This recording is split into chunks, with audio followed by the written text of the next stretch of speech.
If you don't tax the rich, their wealth will grow, and it will grow, and it will grow, and it will squeeze out your family. The only way we can lose this is if they allow us to hate each other, and that's what they're going to try to do. If we keep scumbags, billionaire scumbags in the country, then of course eventually the urine will trickle down, won't it? Their urine will trickle down onto us, and we'll have our mouths open, and we'll be saying, yes, thank you, more. I find it absolutely terrifying what she's doing and the lack of respect they have for the people that voted them in and gave them the majority that they've got. We've got a poll on the Daily Mail website right now saying, do you think we need a wealth tax?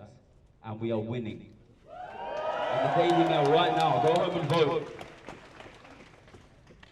Listen, we can't make this a left-right issue because they're telling them to hate the left and they're telling you to hate the right. This has to be bigger than that. It can be bigger than that. It can only win if it's bigger than that. You need...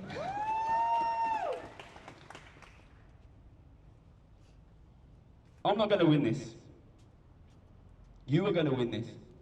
Not at the rally, but when you go home. You're going to win it when you talk to your family. You're going to win it when you go to work and you talk to your workmates.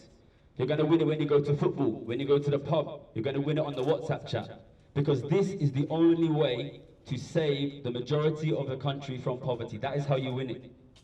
The only way we can lose this is if they allow us to hate each other. And that's what they're going to try to do. That is what they're going to try to do. They're going to find the wedge issues that separate you from them, and they're going to try to make them hate you, and they're going to try to make you hate them.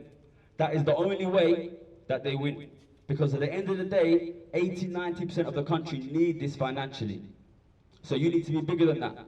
You need to be bigger than hatred. You need to be able to reach out to people who are different than you, and you need to be able to bring them on side.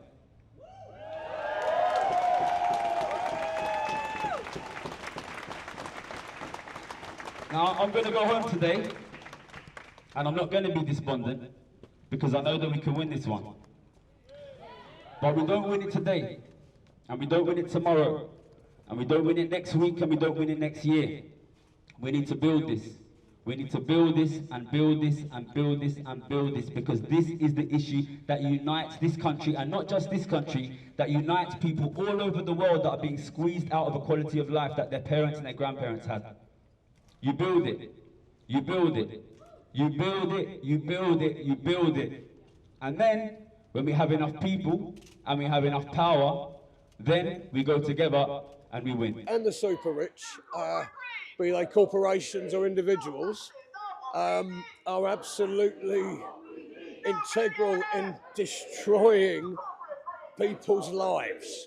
They're destroying people's lives. The economy's got, as our friend Gary Stevenson here has, I think, illustrated to a lot of people. My name is Tanya Vyhovsky, and I serve in the Vermont State Senate. What similarities do you see between the wealth inequality in America and here in the UK? I mean, there's a lot of similarities, and one of the things, I've been talking about with people on picket lines earlier today and the people who invited me here to speak at Portcullis House last night is that it seems Britain is tacking the way of the United States, and really we should be a cautionary tale, not something to emulate. What advice would you give our Chancellor Rachel Reeves as she heads into the budget tomorrow? I mean, she needs to fight for working class people. I mean, we've seen what happens in the United States when the people who are supposed to stand for the working class don't.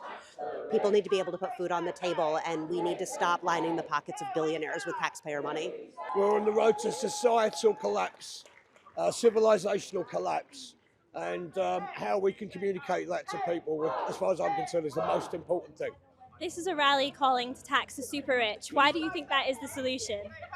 Because welfare cuts certainly isn't the solution. The two-child benefit cap certainly isn't the solution. Obviously, this Labour government isn't the solution.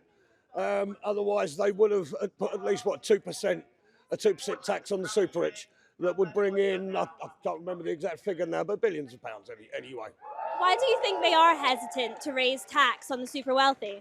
As far as I can see, it's because of their growth agenda. And this whole business of trickle down, and if we keep scumbags, billionaire scumbags in the country, then of course eventually the urine will trickle down, won't it? Their urine will trickle down onto us, and we'll have our mouths open, and we'll be saying, yes, thank you, more. Yeah, it's. I think it's all very angry. Why do you think the Labour government have been hesitant to tax the rich? I mean, don't know what's in their heart and minds, but certainly they've gotten closer and closer to the business lobby. And we know there's a hugely effective wealth tax lobby in this country. Patriotic Millionaires have done surveys of millionaires, and those millionaires have said that their wealth advisors will call them up and ask them to come out against a wealth tax. They're actively soliciting people to campaign against this. It's not really the millionaires themselves. There's a huge lobby for the wealthiest, and that's definitely having an impact. Why do you think that Rachel Reeves has gone to cut welfare before she's taxed the super wealthy? To be quite honest, I am absolutely lost. I have to assume she was parachuted in by the Conservatives years ago and is a sleeper. I don't know. How can Labour abandon any socialist morality? You know, they could have gone with Keynesian economics, but no, they've gone with Tories on speed. I find it absolutely terrifying what she's doing and the lack of respect they have for the people that voted them in and gave them the majority that they've got. I never really like going to rallies. I'm not good at chanting, and I always feel kind of uncomfortable holding a placard. But I go to a lot of rallies anyway. And the reason I go is because sometimes I know the people who are organising them, and I know they're good people, and I know they put a lot of work into them. And sometimes I support the causes that they stand for, even if I don't really know who organised it, so I'll go anyway. But often, after those rallies, I go home and I feel a bit despondent sometimes. I feel like so many people marched such a distance and we didn't get nothing. And I sometimes wonder if we're really going to win. But I didn't come to this rally for that reason. I actually don't know the organisers for this one. But I came here because I think we can win.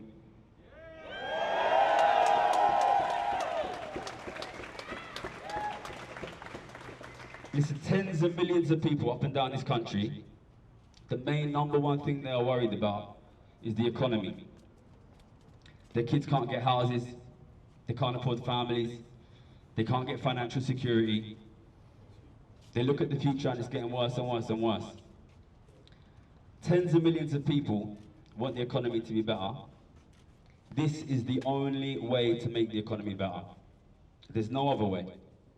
If you don't tax the rich, their wealth will grow, and it will grow, and it will grow, and it will squeeze out your family. It's already squeezed out the working class.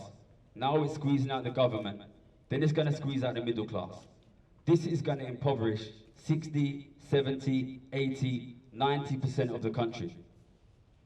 What that means is we can win. 80, 90% of the country need this.